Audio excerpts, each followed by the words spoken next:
So I've gone to second stages Hmm. of interviews, but no further. So you're getting through into interviews, but you're not progressing through the interview. Yes. Or you're progressing to a certain level in it. I just want to check the audio that I've got on here. The last time we've got the right microphone. That's good. Why do you think that is? What's going wrong? I think number one is competition, and number two, if I'm being a bit harsh on myself, is maybe I'm not able to articulate and talk about everything. So they want 100%. And I'm Okay. 99%, for example. Yeah. Okay. I can help with that. This session will possibly do something to help with that. Certainly, I can help with that. Because why?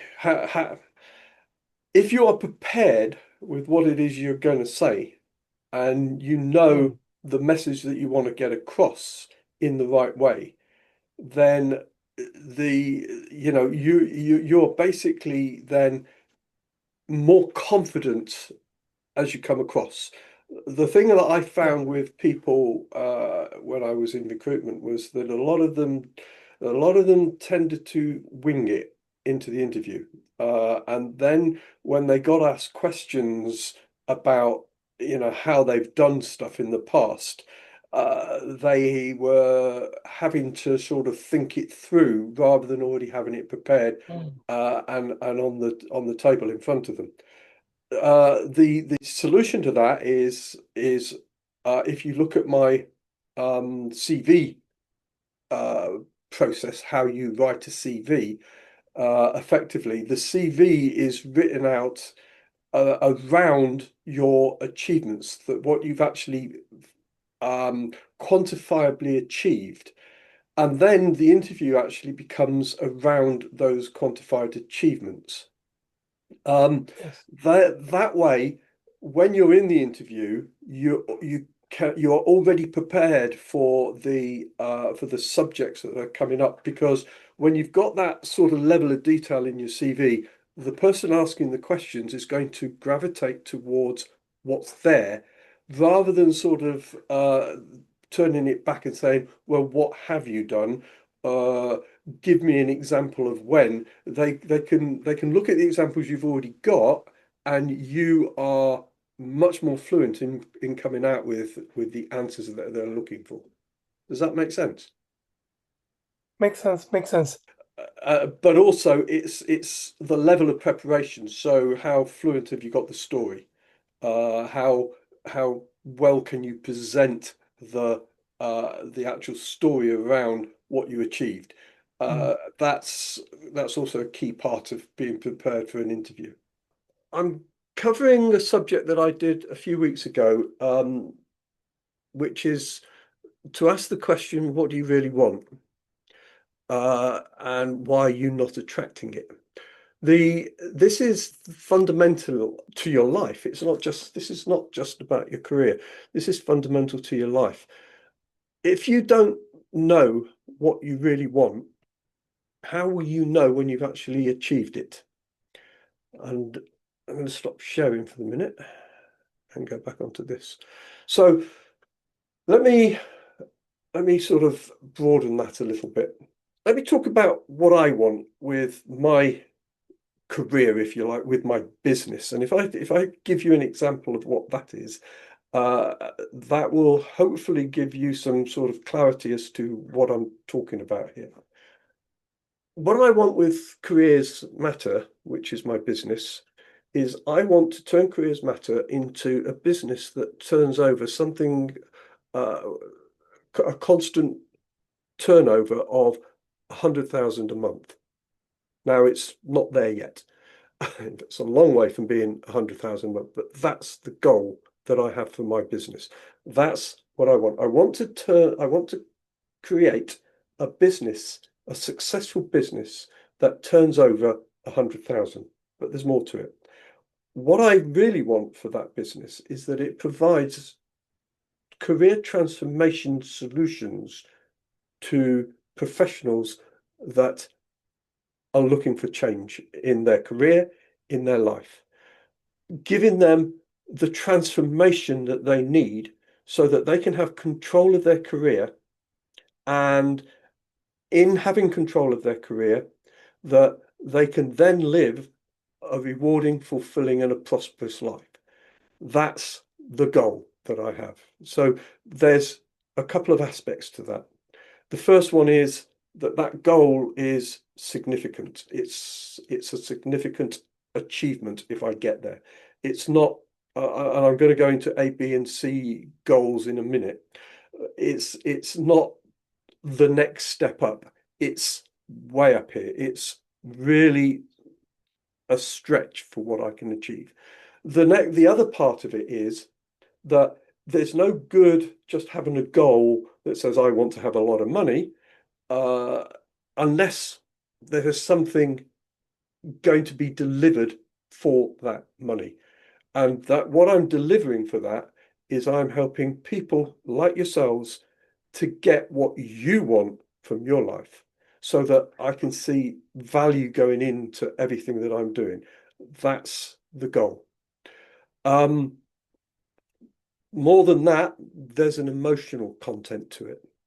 The emotional content to this is I want to have success. And my level of success, my measure of success is that 100,000 a month. And that's the emotional. I want that success. I can go into a strategy for understanding your emotion on another occasion, but the point of that is that if you have an emotional attachment to what it is that you really want to achieve with your life, with your career, then you are much more likely to do what is needed to get to that goal. Does that all make sense? Does that sound reasonable? Taking going on from that a little bit, and I'm going to talk about something that you may have come across, and you may have ideas about, but it's the law of attraction. Uh, the law of attraction is often misunderstood. It's often thought by people that the law of attraction is some magic way of thinking about what you really want, and it just turns up as a manifestation. That is not really what the law of attraction is about. The law of attraction is about attracting to you what you're aligned to, what you are, if I say vibrationally aligned to, I'm talking Bob Proctor here. If I talk about vibrationally aligned to, what I mean by that is like attracts like. And if what you desire is so strong and certain, then that desire will come to you. Now, it's not magic. We're not talking magic. This isn't as I could read from you from a book in a minute, from a bloke called T. Harv Eker, with the the millionaire mindset. There is no magic to this. You don't wish yourself and visualize yourself getting all of these fantastic things, these achievements, and they just bang turn up on your desk as a big pile of money. What it means is that you are aligned to achieving it. You are going to be focused on it. The things that you do, the actions that you take, um, the what you see in your life will all lead to it. Um, there's a part of the brain called the reticular activating system. The reticular activating system, if you suddenly go out to look for a specific car, for example, let's say you look for, I don't know, let's talk about my car, a Mercedes GLC, you suddenly start noticing them. You suddenly see a lot of Mercedes of the same class. You never noticed them before. You never saw them before. The reticular activating system is when it is attuned to what's on your mind, if you like. So you suddenly start noticing. And that's what happens with the law of attraction. It sort of stimulates the reticular activating system, and then you start noticing synchronicities with what it is that you're looking to achieve, what you're looking to get to. And those synchronicities, those opportunities, the people that you suddenly start interacting with these people. You build up what it is that you're looking for, and you start moving your career, your life toward what it is that you're looking for. That's the principle of the law of attraction. It's not magic. Do you manifest things? Yes. Is it some sort of magic wand being waved? No. This is simply that you are aligned to what it is that you want, and that you are more likely to go for it and see what it is, and it happened for you. But it's all in the mind. This is a big mindset operation. You can't just go, you know what, I want 100,000 a month for my business, and then forget about it. You've got to be attracted to it, and it's got to become more than a want. It has to become a desire. I'll give you an example of that. There's a chap called, or there was a chap called Edwin Barnes. Edwin Barnes lived about 100 years or so ago. No, it's more than that. It will have been much more than that, because he was the associate of Thomas Edison. And he worked with Thomas Edison for 30 years. But his life didn't start there. He was pretty much, we'll call it a hobo. He had nothing. He had absolutely nothing except for a desire to become the associate of Thomas Edison. And he focused on that to the exclusion of pretty much everything else. He lived, I don't know, several thousand miles away from where Thomas Edison was. Thomas Edison was up in New Jersey. He was, I can't remember, I think he was down in Atlanta, that sort of area, or something like that. He didn't have the money to get to where Thomas Edison was. He didn't have anything except the desire to make it happen. And that's what he did, is he said, I'm going to get to Thomas Edison. I'm going to get in to get involved with Thomas in the first place. So he worked his way across the US. He took freight trains and things like that. It was picked up a train from one place, got to another, until he got to New Jersey. He then presented himself to Thomas Edison and said, I'm going to work for you.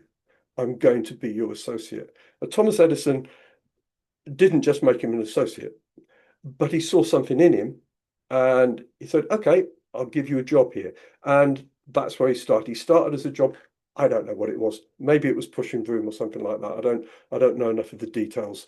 But he started working in the place where Thomas Edison was.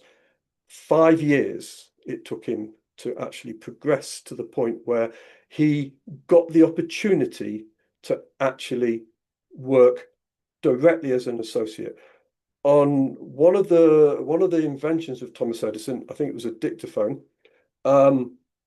His regular salespeople they couldn't sell it. They didn't believe in it. They didn't think it was going to succeed. So Edwin Barnes says, I'll do that. I'll take that out and I'll sell it. And he did. And he absolutely moved mountains to sell it. And it became one of the principal sales pieces at that particular time. He really was successful in moving that forward to such an extent that Thomas Edison made him his associate. And they then worked together for 30 years. Now, that's an example from a long time ago, but the idea of that is that when you've got a clear desire for what it is that you want, you are much more likely to be going out to get it. You're much more likely to succeed in getting it. That's the idea of setting a goal. It's setting a goal, I want this, but it's then bringing it into becoming a desire. You actually implant it into your subconscious, and that sort of takes over within your life to make it happen. So let me go back onto those goals that I talked about earlier. A level, B level, C level goal. I've given you an example of a C level goal, which is probably the wrong way around to do it. But the A level goal is where most people actually operate. They talk about, I want to carry on earning what I'm earning. I want to maintain the level and the standard that I have at this particular point. In other words, if you think about somebody who's needs a new car, got to the point in their contract where it needs to be renewed, and they go, I'll have the same car again. They've already succeeded in getting that car. There's no success involved in maintaining that level. It's you may consider it a reasonable goal.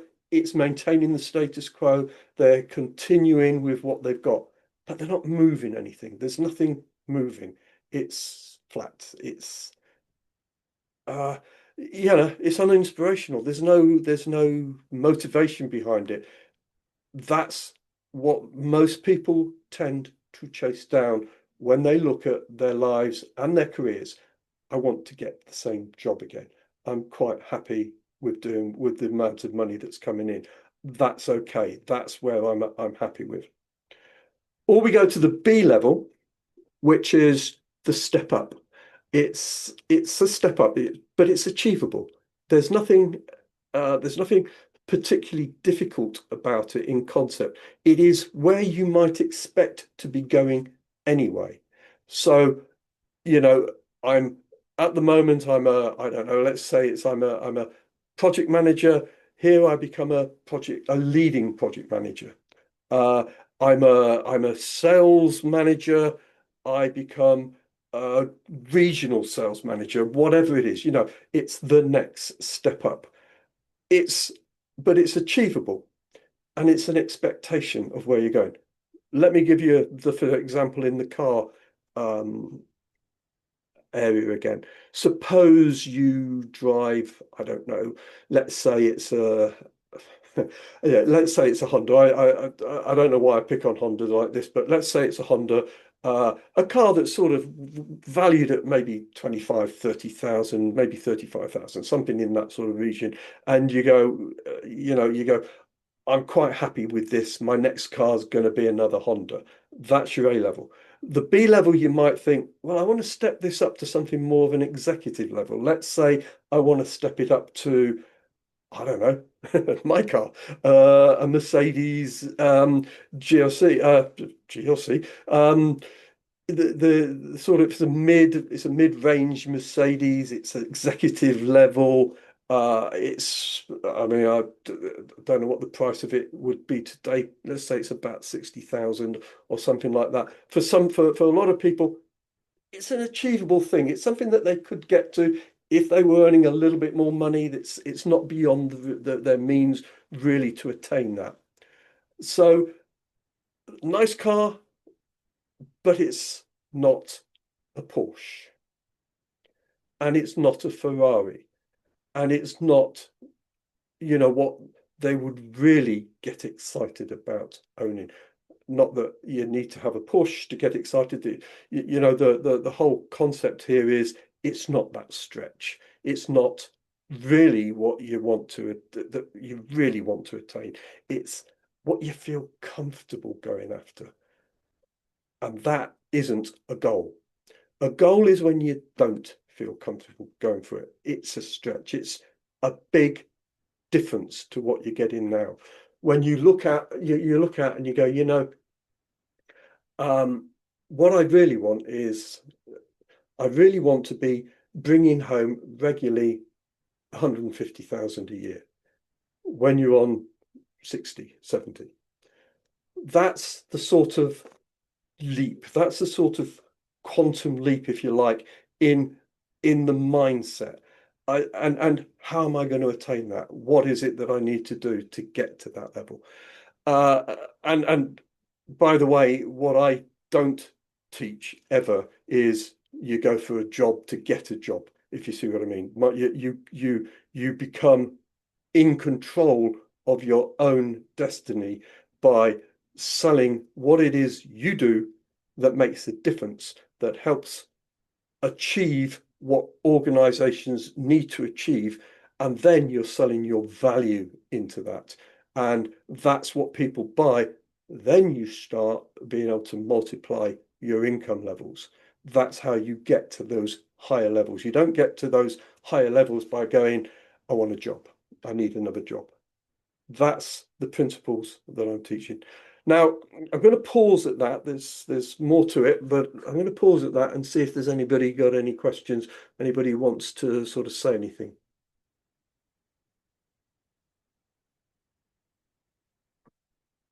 It also gives me a chance to get some water. There's just one thing I wanted to ask, James, was in terms of I know you're saying about adding value. I guess that works both ways, whether you want to whether you want to start your own business or create or go for a job. I guess either way, whether it's to clients if you're owning your own business or if it's working in a business, either way, I guess it marries along the same sort of pathway where the fact is Exactly. you're trying to sell what you do and show the value you have to that Exactly. organization, to the business that you've got. Is that? Exactly. But my whole sort of concept, the ethos of strategic career mastery is that you consider yourself to be a business. Yeah. Whether that's going for a permanent role, a contract role, a fractional role, consultancy role, your own business, whatever it is, you consider yourself to be a business, and you sell what you have into the organization that you're going into. But there's also the mechanism by which you're going to do that, which is not to apply for a job. If you apply for a job, you put yourself in competition with everybody else that's applying for a job. Big mistake that people make is thinking that that they are a natural choice or a natural selection. They're not. You're not until you actually can go into an organization and present them with a credible reason why you're going to achieve their objectives, not your objectives. Yeah. And that's the business mentality.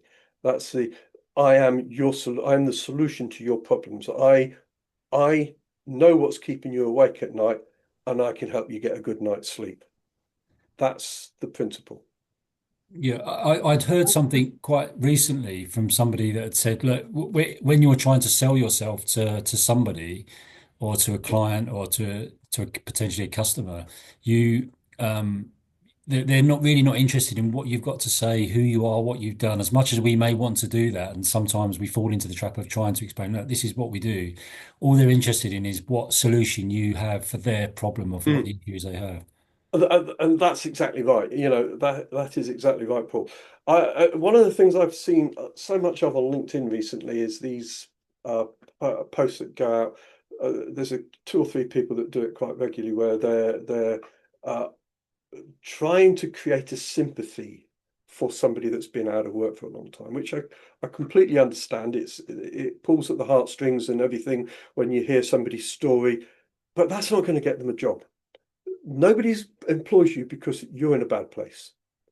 They only employ you when you can bring credible value to what they want.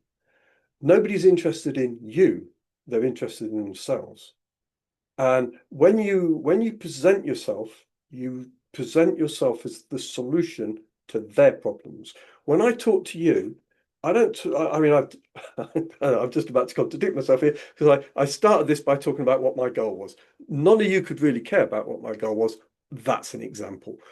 What what's important to you is what can I do that's going to get you what you want in your life for your career. And if I can answer that and show value in what I can present, give to you, you're going to come to me and say, have my money. Because then you know that you're going to get multiple return on that investment. But until you know you're going to get a multiple return on investment, until you know I can solve your problems, until you know that I can get you from where you are now to where you want to get to, you're not going to, I'm of no interest to you whatsoever. Who cares what I think? Who cares what I want? You don't. But if I can solve your problems, then I become interesting to you. Yeah, I get what you're trying to say. However, for someone like me that's basically in the career business, I'm an employee. I've got solutions to deliver, and from what I heard is the acceptability. Yes, I've got all those solutions. I've got things to deliver. However, how acceptable? Yes, it's good. I aspire for the next role. I aspire to be a regional manager, from managing a set of people. You've got those solutions, you've got those deliverables to sell across. However, they are just not accepting, to even be part of a team to develop and grow with the team. So what is the solution around that situation? Let me see if I've understood that right. So what you're saying is that you feel that the potential for growth in what you're doing at the moment isn't there. Is that what, have I heard that right? No, the potential is there, but the acceptability is not there. The acceptability. In what way? Acceptability in what respect? In the sense that your solutions that you carry, you're able to deliver it. I'm in the finance sector. Yeah. I've got a set skill there. I've got a lot of people that are trained in the skill in the department. Uh, they grow, and yeah, at some point they say, okay, you got an 18-month contract. You train people on there, and they've got their hands on the deck, and all of a sudden you still got more to deliver. They feel, oh no, the people that are paying less, that they are, that are growing, they are able to take it off from there, and you are out. You're there looking for another contract to So deliver. you're basically saying you work yourself out of a job. Oh well, That's what I'm it's just like. out of So you're in a now. contract, you're there for 18 months. At the end of that 18 months, there's that you've achieved what you're going to achieve. Other people are now in doing what you've set up for them to do. You Yeah, move on. yeah, that's what I'm saying. Yeah. Um, but that's the point. You're going to move on. Yeah, and you're then selling yourself into the next opportunity as being somebody that can bring the same value, and you've now got another example of how you've just achieved that in what you did in your previous business to show them the credibility of being able to do that for them. There is a point to add to that. We there's a law of I've forgotten what the word is, what the right word is here, but it's compensation. That's the word I'm looking for. Law of compensation. The law of compensation states that we are exactly worth or exactly aligned to the value of the need for what we do, our ability to deliver it, and how easy or difficult it is to replace us. What you will earn, what you can earn, is directly proportional to those three. If you can show a demand for what you really do for people, so if there is that demand there, so and that's part of what career mastery is about, is understanding the relevance and value that you bring in and who is it relevant and valuable to. So where is the demand, how good you are at delivering it. So what is it, how good you are at delivering it is how much you have been able to add to the bottom line of businesses where you've been delivering that in one way or another. So how capable were you at delivering that? And then how difficult it is to replace. If you've got those first two aligned, the third one is obvious. You're good, you're going to be difficult to replace. And then you can start demanding what you want. But the trick here is that you've got to make sure that you're always relevant. So you have to stay relevant, and you have to make sure that you're always exceptionally good at what you do. So you have to stay on top of what you do. So there's a constant need for education, for training, for staying aware, keeping abreast of the market, etc., etc., etc., to maintain the level of value that you present to the market. Does that answer your question at all? Yeah. That presents. Yeah. Okay. Anyone else?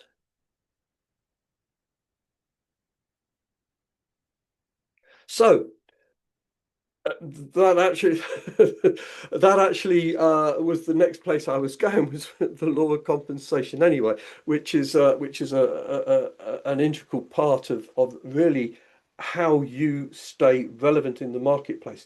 What I'm looking to give to you is the ability to control your career, the ability to always be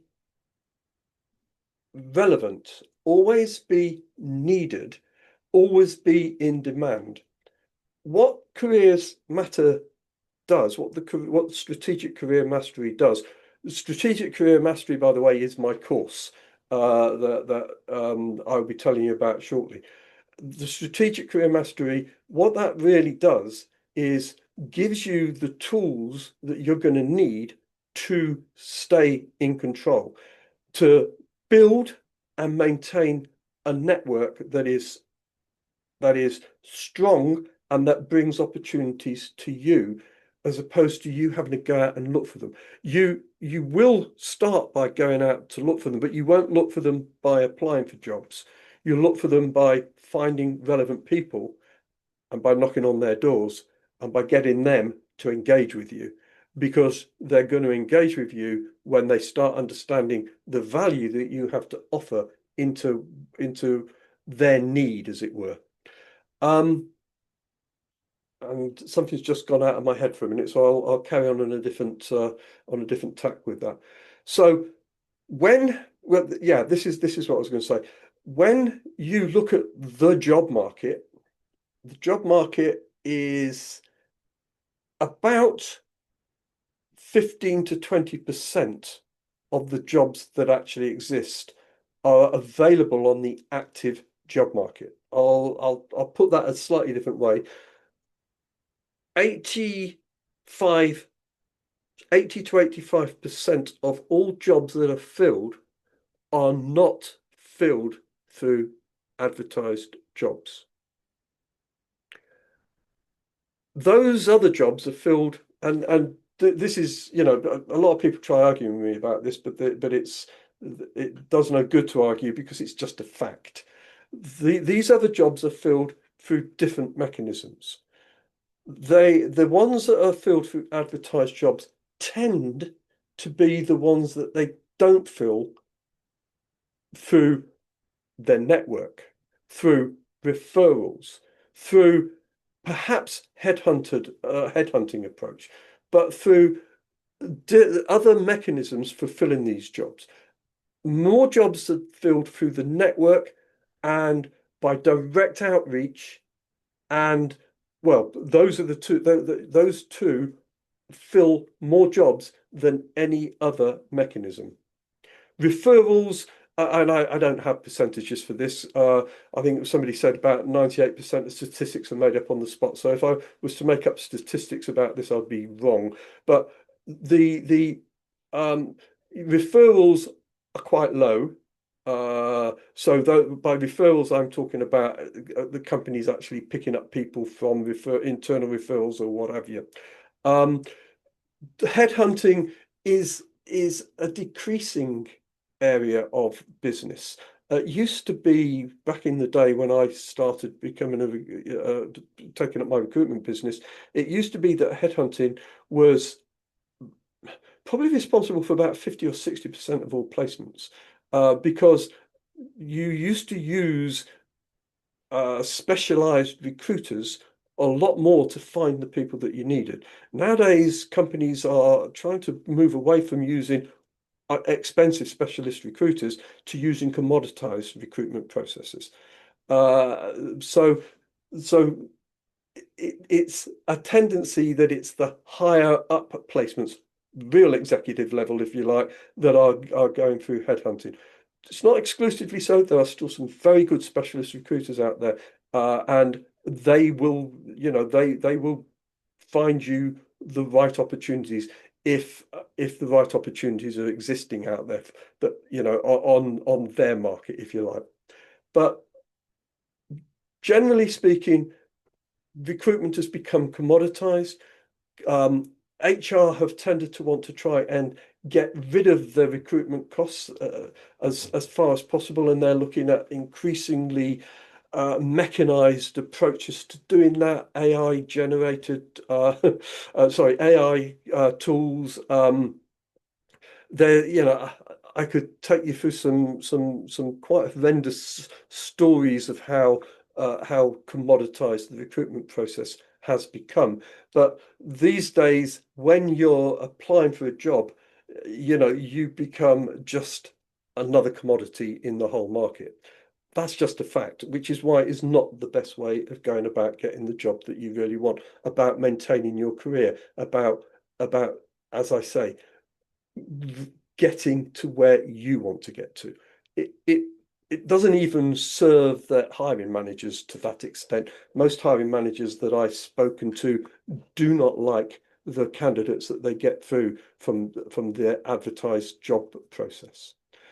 Anyway, so that probably covers most of what I wanted to present today. There's a lot more to say on the whole of this subject, but that covers most I wanted to say today. So are there any questions about what I've said? Does anybody disagree with me? I'm quite happy to be disagreed with. No, but the points are really looking at self-employment more because the drive is towards self-employment. However, for those of us in industries where uh, being self-employed in a in a little way and heavily regulated industries, self-employment becomes a very tough call. If you go back to where I introduced this at the start, I talked about you becoming your own business. Self-employment, now there are different types of jobs and different types of ways of looking at being self-employed, of course. But it's really the same sort of principle. If you want to go out and work self-employed, then you've still got to sell what you do into your client base. So if you're a self-employed plumber, you've still got to take out your ability to do a plumbing job that is going to add value above the rest of the market. You can hope that somebody lands on you in Yellow Pages, or you can actually go out and market yourself effectively. And that's really what we're talking about. We're talking about going out and marketing yourself effectively into your audience, into your market. Thank you. Any other questions? So careers, let me just take that to where I need that to get to. Strategic career mastery, then. I'm just going to share this again. That one.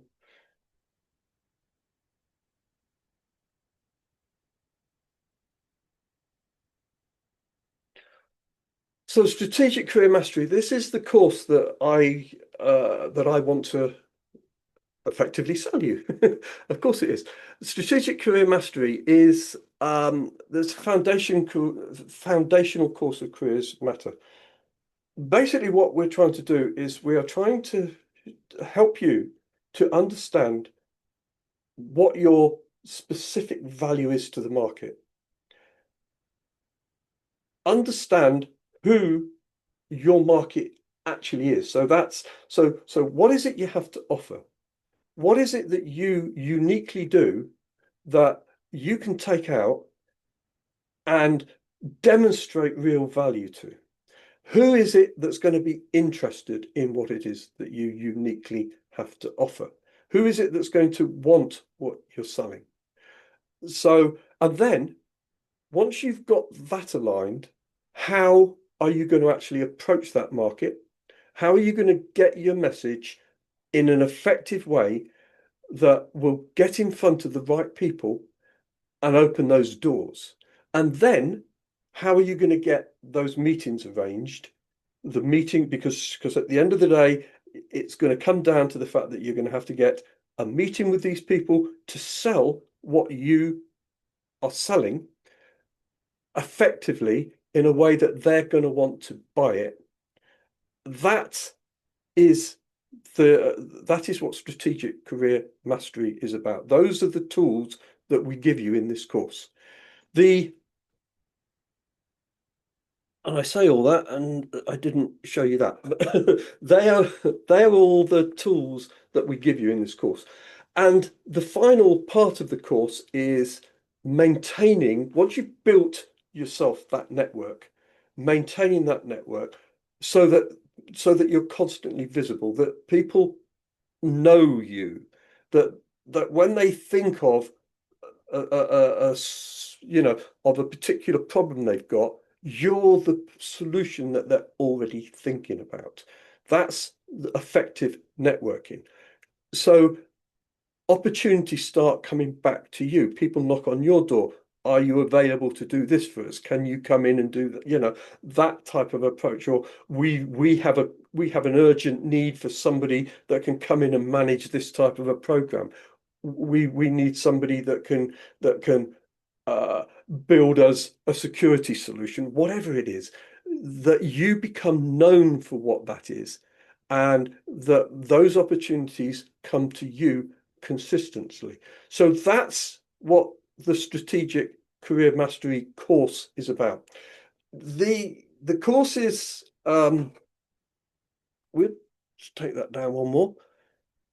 The course comes together with a bonus package, which is my Ultimate CV video workshop. This is a presentation that I did I think probably about a year, 18 months ago.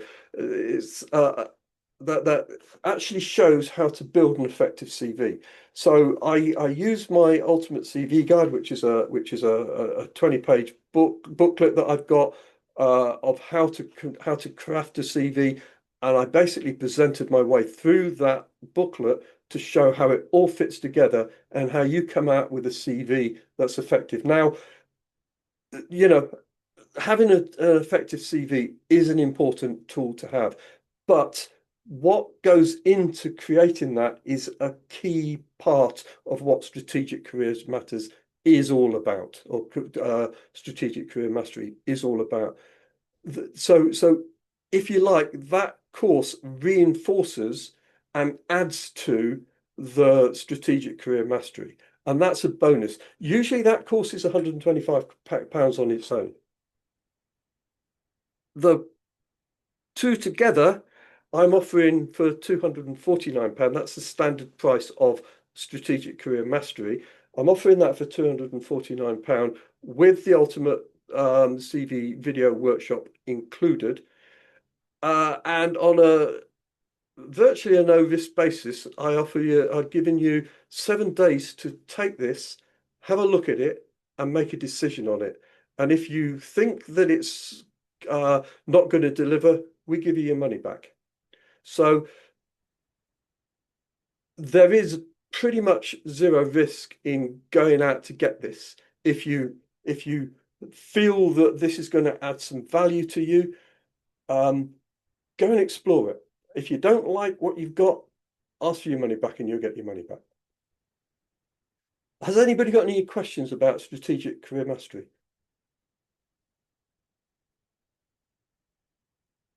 Hello? Let me just... Oh, there you go. Any questions, anybody? I know there are people on the presentation today that have actually bought this. That can...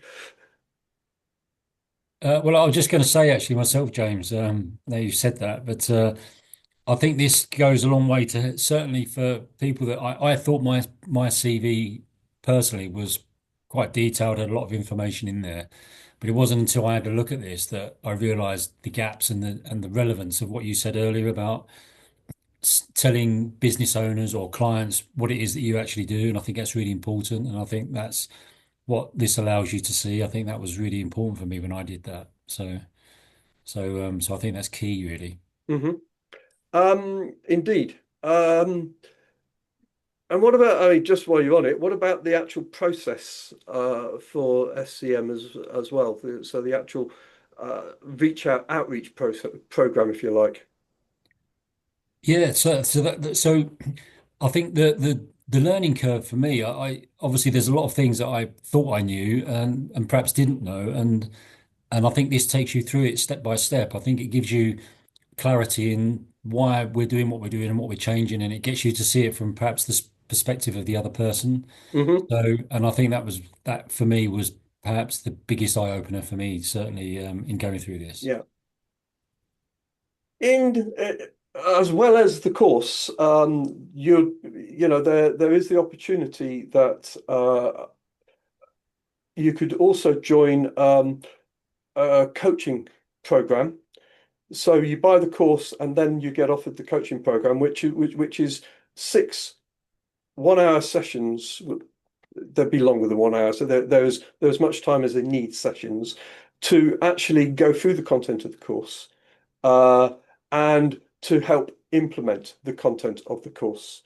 That's over, as I say, over 6 sessions, but I need 4 people to be on one of those programs to run it.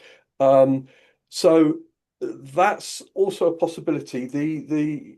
Now that's I forget the actual price. I think it's £725 to take part in the group program that goes with this course. So it's standalone. You can do it standalone, but there's the option when you want to actually say, yeah, I'd like to get involved with one of the group programs. And then when we have at least four people, I run one of those programs. So that's also a possibility with it. To actually sign up for the course, I think there is now. I'm going to just try that QR code myself because somebody said they had a bit of difficulty with this. That QR code should point you to the right. Yeah, it does. So the QR code takes you to the course. In any case, I will be sending this afternoon the replay for this video. And with that replay, the link will also be for the course, as well as a link that if you want to, if you want to discuss anything, if you're not sure, if you want to talk to me about any of this content first before making a decision on whether you're going to get this course, then you can set up a meeting with me. In any case, whatever happens, you're still part of this strategic career mastery program. And in 2 weeks' time, there's another live session. The live session in 2 weeks is going to be all around your money blueprint. This is a key aspect of mindset that says that the amount of money that you can earn is actually governed by your subconscious and by the programming in your subconscious, the blueprint that is already there.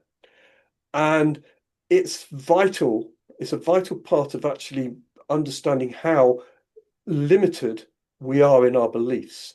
When we understand how limited we are in our beliefs, then we can do something to overcome that limitation, and we can start to actually progress if you like, much more toward the right mechanism, the right belief pattern that will take us to where we want to get to. So the money blueprint is the next session in 2 weeks' time. You're welcome. If there's anybody you'd like to invite along, then direct them to my front page of careersmatter.co.uk, which is my website, and they will always be able to register there for the next SCM session. Are there any other questions before we go?